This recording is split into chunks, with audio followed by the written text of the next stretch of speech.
Poultry খামারিগণ এবং নতুন উদ্যোক্তা আপনাদের জন্য আজকে এই ভিডিও। এটা সম্পূর্ণ আপনারা না টেনে দেখবেন। এই যে একটি ঘর আমরা বাচ্চা ওঠানোর পূর্বে কীভাবে প্রস্তুত করি সে দেখাচ্ছি। এই যে ডিঙ্কার, প্লেন শিট, ইট সবগুলো আমরা পরিষ্কার করে রেখেছি এবং ফ্লোরটাকে ভালোভাবে পরিষ্কার করে চুনকাম করে রাখা হয়েছে। এরপরে আমরা তুষগুলো যেগুলো দেখতে পাবেন বস্তার ভিতরে, তুষগুলো আগেই স্প্রে করে রাখা হয়েছে।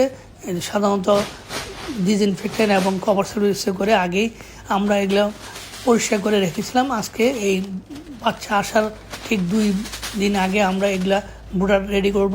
এই জন্য এই তুষগুলো আমরা নিয়ে আসতেছি। নিয়ে এসে একটা যে জায়গায় বুডার তৈরি করব সেই জায়গায় আমরা এগুলা ঢেলে দিব। ঢেলে দিয়ে আমরা জীবাণুনাশক পরিমাণ মতো যেটুক সঠিক ডোজে আমরা দেওয়ার চেষ্টা করব, যাতে কম না হয়, আবার বেশি হলেও সমস্যা। এই জন্য সঠিক ডোজে জীবাণুনাশকগুলো নিয়ে আমরা ভালোভাবে আমরা এগুলি স্প্রে করব, যাতে কোথাও কোনো তুষ স্প্রে বাকি না থাকে। এই জন্য বারবার স্প্রে করবো এবং পা দিয়ে নাড়াচাড়া করে দিব। এই দেখুন প্রত্যেকটা জায়গায় ভালোভাবে স্প্রে করে নিচ্ছি, যাতে এর মধ্যে কোনো জীবাণু না থাকে।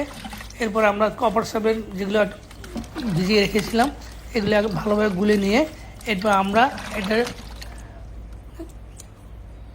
আবার এইগুলো আবার স্প্রে ট্যাঙ্কিতে নিয়ে নেব।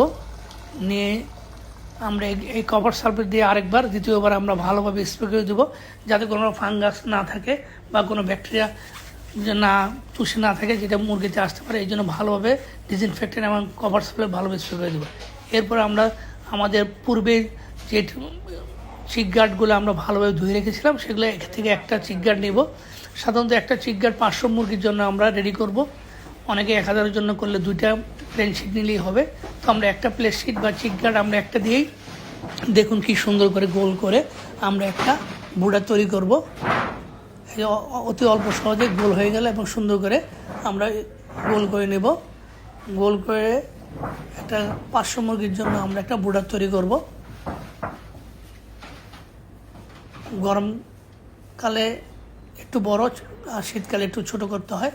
এরপর বুড়ার গাঁটটাকে সুন্দরভাবে ভিতরে তুষগুলোকে আমরা সমান করে দেব, যাতে আমরা যখন প্রোটিন পেপার মিশাবো বা বিছাবো তখন যাতে এটা উঁচু নিচু না হয়। উঁচু নিচু হলে অনেক সময় ডিঙ্কা পড়ে যেতে পারে এবং ট্রেগুলো ঠিকভাবে বসবে না। এই জন্য আমরা সুন্দর করে ঝাড়ু দিয়ে দেখুন কি সুন্দর করে আমরা